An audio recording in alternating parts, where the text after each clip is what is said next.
My name is Marcus Relton.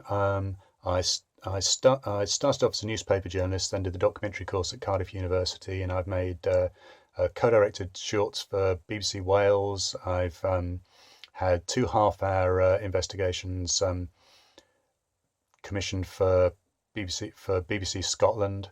At the moment I'm making a £150,000 plus feature documentary funded by largely by foundations on land grabs in Africa.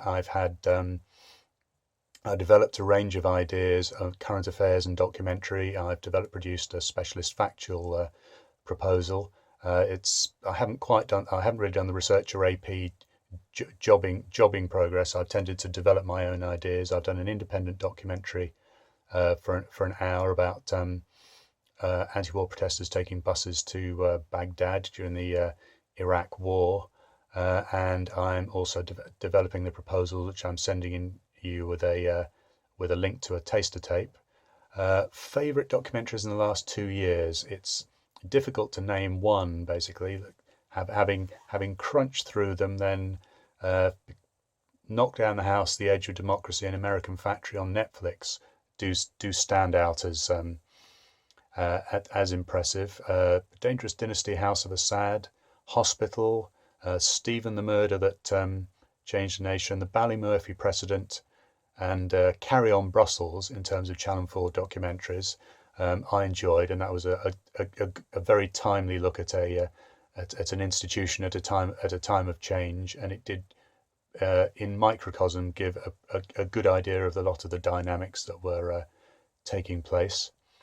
And I mean, even in terms of being inspired by documentaries, there's if you go back to The Big Hewer, Roger and Me, Morning in the Streets, the way they use the sound to move around.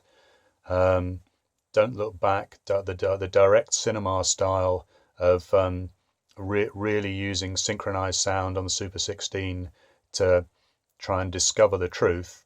Obviously, the truth sometimes takes a bit more digging rather than just sticking a camera and finding it. But it's a wonderful way of filmically showing great things. I mean, it helps if you've got a star like Bob Dylan or something dramatic.